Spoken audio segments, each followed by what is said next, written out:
Joining us to investigate this particular issue, which has been ignored mostly by the media, Peter Schweizer is the president of the Government Accountability Institute, host of the Drilldown podcast, and Seamus Bruner, also with the Government Accountability Institute. And they have a new story out on Walz and his connection to China, and it's called What is Behind the Great Walls of China? Anyway, welcome both of you. What is the Great Walls of China, Peter Schweizer? Well, I think it's a long history that he has with China, Sean, and I think it's a history of him really running interference for the Chinese regime. Just look at as he's been governor. I mean, we can talk about the exchange program. Seamus has done a lot of great research on that. But just look at his tenure as governor. Minnesota, like so many other states, is plagued by fentanyl overdoses. And yet he has never called out China for their central role in the fentanyl crisis. And let's remember, the bipartisan Select Committee on China in Congress has gone on record and said China is behind all of this, but Walz will not criticize them.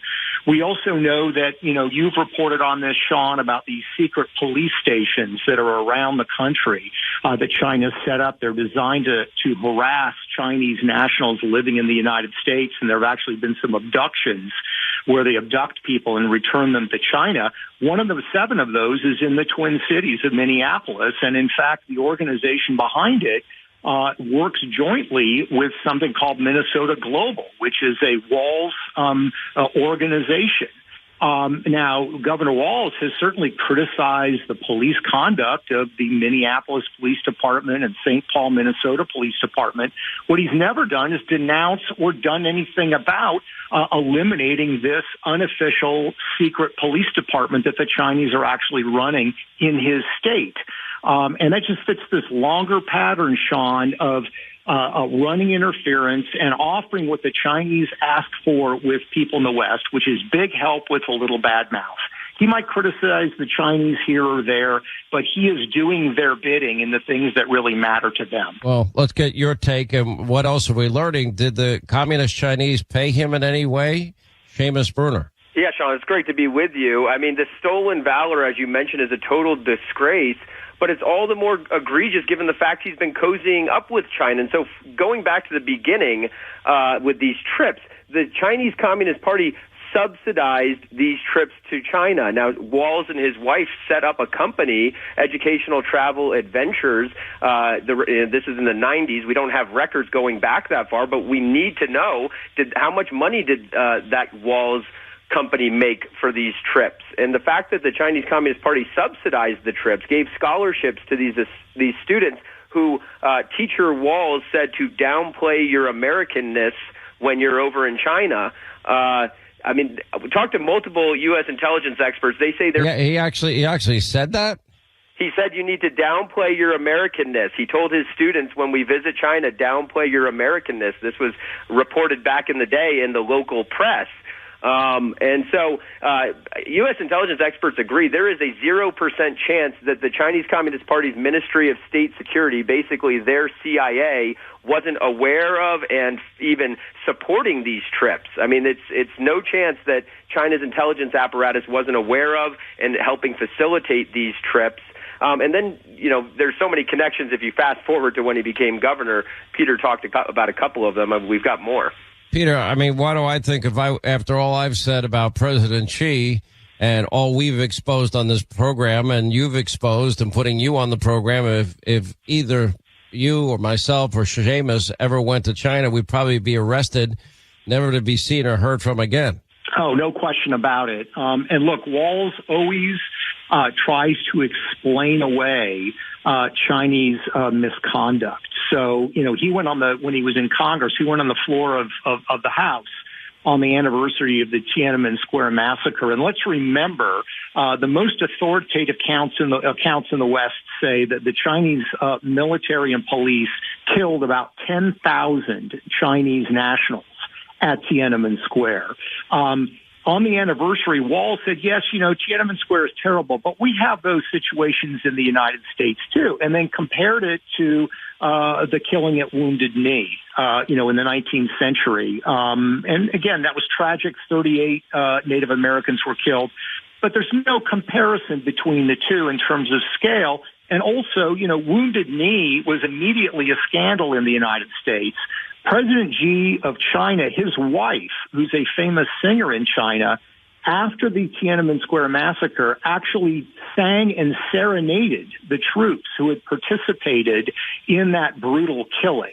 And for Walz to sort of try to muddy the waters by comparing the two is just absurd. He knows better. He knows they're not similar. But it's this role that he plays in sort of always, giving China the benefit of the doubt, not challenging them, not calling them out. He's been much tougher verbally on the Trump administration than he's ever been on the Xi administration.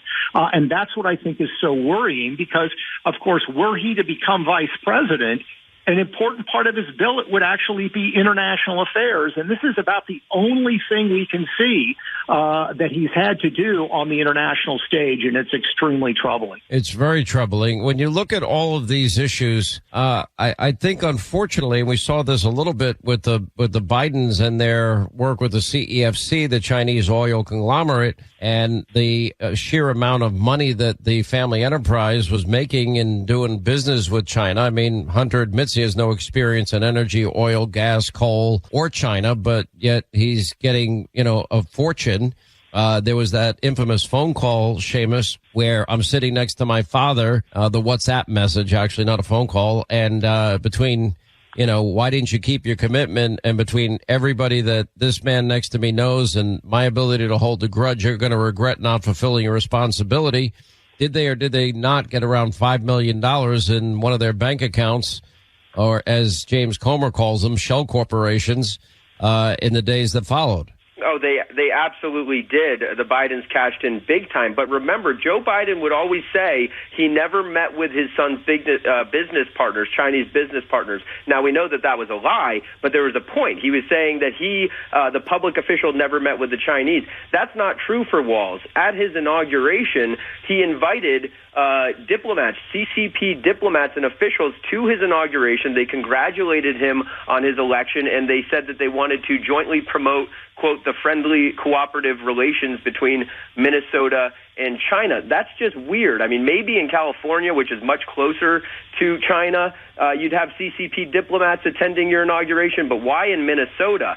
Now, that diplomat left the Walz inauguration to go meet with various Walz cronies at this NGO that Peter mentioned, Minnesota Global, and they were going to promote their friendly cooperation with this. It's a Walz organization that hires him for multiple speaking engagements, this Minnesota Global, and then that organization is partnered with the Chinese American Association of Minnesota, another CCP cutout, and this is the secret police station that Schweizer mentions. And so the connections are so close, and then they all have Walz come speak at their events, these Chinese Communist Party-backed events, and he's done this multiple times. I've not seen a governor. We've looked at a lot of governors. We've not seen governors who are meeting and cozying up with Chinese spy organizations. I mean, I just never saw anything like it in my life. All right, we continue from the Government Accountability Institute. We have Seamus Bruner and we have Peter Schweizer. In case you haven't gotten Peter's new book, you want to know about China, he knows everything. Red-handed, how American elites get rich helping China, blood money, why the powerful turn a blind eye while China is killing Americans. When you look at everything in combination, there's never been a more radical ticket to ever run for high office this way. But if you've been paying attention this weekend, I mean, Kamala Harris is now trying to back away from every position that she's ever had. What a joke, her saying that, oh yeah, we're gonna stop taxing tips on service employees, when she signed the Inflation Reduction Act that did just that and literally helped hire what would be the equivalent eventually of 87,000 IRS agents to go after people's tips. I mean, the exact opposite. And she would have you believe she's the toughest person on the border that ever existed. Is this strategy going to work? Because the media is pretty complicit and compliant. They're just an extension of her press office. They're not vetting her. We're vetting her, but not many other people are. No, I mean, you nailed it, Sean. I mean, the absence of the media, which sadly we've gotten used to here, is very, very chilling. And look, Harris and Walz recognizes Joe Biden did in 2020. that the country is still a center-right country. So what did Joe Biden do in 2020? All the, stuff with COVID and all the craziness going on. He said, no, I'm a centrist. And he ran as a centrist, and the media never called him out on it. We're seeing a replay of that strategy now. I'm not sure it's going to work this time, Sean, because, Biden had been there for 40 years. He had taken, left positions on some things, other positions he was more in the middle. You certainly cannot say that about Kamala Harris or Walz. Both of them come out of liberal hothouses, San Francisco and Minneapolis, and they've been able to function in essentially political areas where they're one-party states. So it's going to be very hard for them to back it back, but they're going to try. We're going to put a link to you, too. But you've written great books about this, and your more recent Red-Handed, How American Elites Get Rich Helping China, Blood Money, Why the Powerful Turn a Blind Eye While China Kills Americans, Hannity.com, Amazon.com, and bookstores around the country. Peter Schweizer and Bruner, thank you so much for being with us. Appreciate it. Thanks, Sean.